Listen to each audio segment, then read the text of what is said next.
everybody's, well, the most important message for everybody in Queensland is that we cannot allow the Greens to get into the Senate in Queensland, because if they do, their policies stand to wreck the lives of tens of thousands of people who rely upon fishing for a living. And of course it's going to make it very difficult for consumers to have the choice of seafood they currently have now.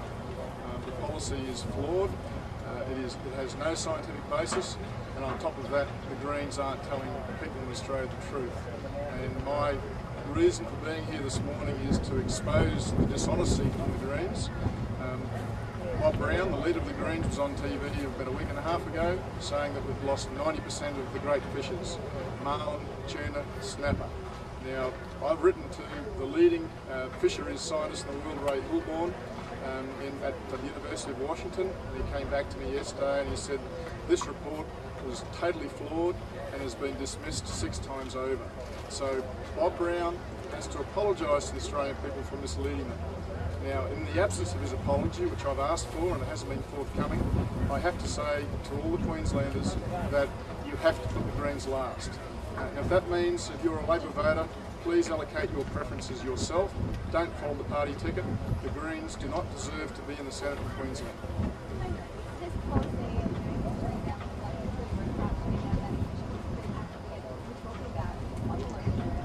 Let's just talk about this crop alone. There's something like 10 boats will be affected. So there's about 4 tuna long boats that base out of here. There's about 6 trawlers that all fish in areas that they'll be prevented from doing if these marine parks go through. Now, first of all, there is no credible science as to why this should happen. That is a fact. There is no scientific basis to do it. And in actual fact, this will be worse for the environment, because what it will do is concentrate all the fishing effort, both professional and recreational, into small areas. And that is worse for the environment. You're better off having your fishing spread out over a period, over an area. But the fact is we have a very low take of fish for our population, for the size of our coastline. So the whole thing achieves nothing. It's no good for the environment, it's no good for the economy, it's no good for the people, it's no good for consumers.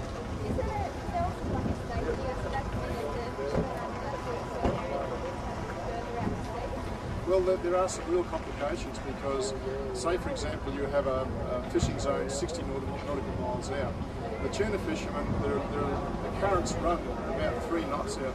So if they set their lines and they move away from it, those lines can actually go into a marine protected area, and for them to try and recover them, they're going to have to break the law.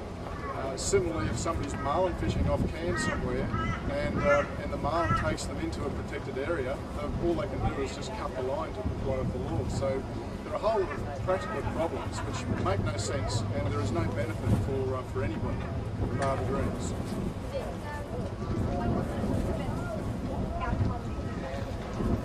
Well, the best outcome is simply what we've got at the moment. We don't have a problem. Now, in the last month, I've been talking to professional fishermen from one end of Australia to the other, and they're telling me that we've had the best tuna catches ever off New South Wales, the best prawn catches for years out of the Gold Coast, the Lullaby and Tin Can Bay, and Cairns game fishing industry has just had its best ever season. So where's the problem? There is no problem, and that's what people have to understand. There is not a problem. So if it's not broken, why are we trying to fix it? We've already cut all our fishing fleets down 75% in the last 20 years. We're hardly taking what's out there compared to what other countries are doing. We take 3% of the whole Pacific West tuna catch, 3%. And I've been down here, spoken to the fishermen when they unloaded a couple of weeks ago, and they say these people are coming around from the government to talk to us. They don't even know what's going on. Garrett's hiding in his office somewhere, like what is called a political pygmy. I'd be more like calling him a political phantom, because he won't come out and talk to the industry.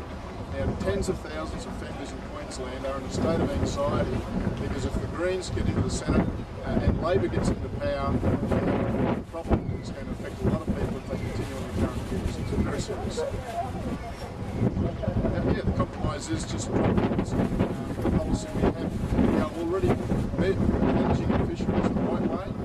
You can talk to professional fishermen here today and they'll tell you firsthand that we're getting the best yields. You don't get the best yields out of the environment for years and years and years if you're doing something wrong.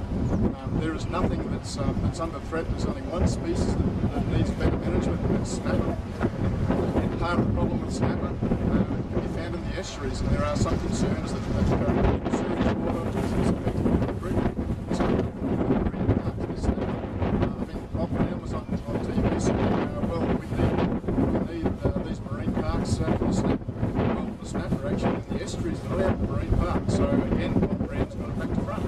And that's what we're saying. Bob Brown either is misleading the people, or doesn't know what he's talking about. What will he do? He needs to come clean with the voters before election. Don't vote for him.